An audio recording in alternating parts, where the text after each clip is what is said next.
What we've been making this morning, as we're making what's known as Derby cakes, and they're like a Welsh cake, and they have currants, butter, sugar, flour, and a little bit of lemon, and we roll them out and cut them like this, and then we cook them on the griddle.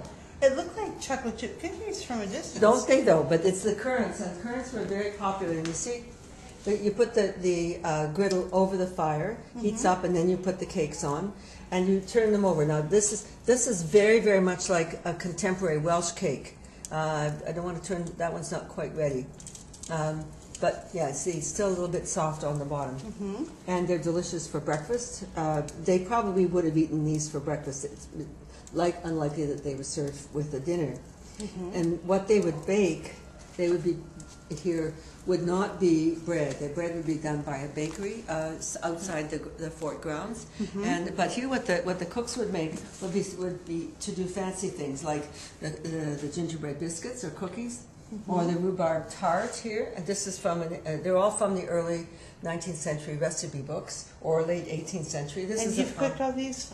Well, there's been about 6 or 8 of us in here this morning. But you've all cooked them? Yeah, they've been either cooked in here, and here's where we're cooking the chicken in a reflector oven, and we're cooking some things on the griddle. We're using it also to raise the buns, so you can see we've got nice buns rising.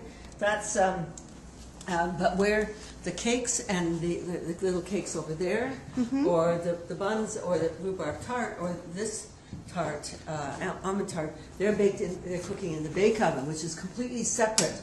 Maya's going to open and see. There you go. Give those rolls a few more minutes. The cakes aren't doing well. I can't leave it open because you can't heat it up again. Yes. You're always cooking on a cooling oven.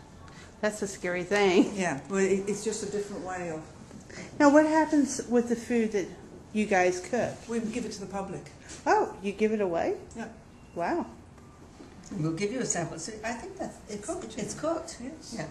So I think we should push that one in round the corner. I don't think that it won't burn now. Right. Right. I've got to get the bread and butter pudding out. Okay. So this is an apple recipe, which is they're called black caps, and you take apples and you cut them in half, and then you put the skin side up and you core them, and then you put lemon juice and orange flower, water, and sugar over the top. The easiest apple recipe in the world, and they're just delicious, especially if you like a sample. Sure. I don't think we put enough sugar today.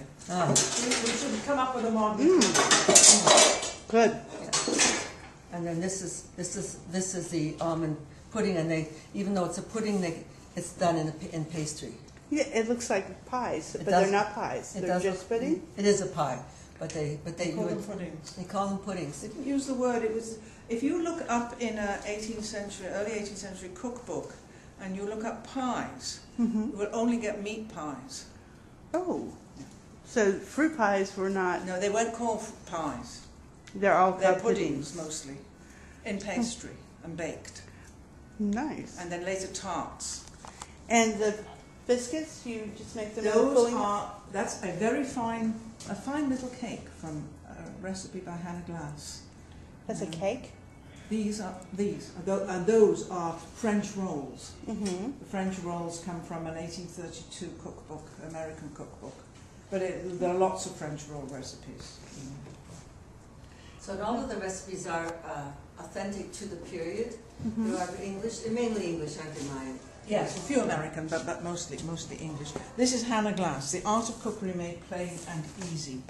And today we have made the bread and butter pudding, the black caps from this, and also we've made this cake recipe. So how hard were the recipes to make for? You know, they work pretty well. Once you understand the language. And once you understand that you're not going to be given instructions like you are today, everything was presumed that you knew. So otherwise, they're really quite easy to follow. These guys are hungry for something sweet. Watching all those horses go around. Well, these are a fine little cake. Now, what's in these then? Butter, sugar, Eggs, currants, rose water. 10 eggs. They have no baking powder or baking soda.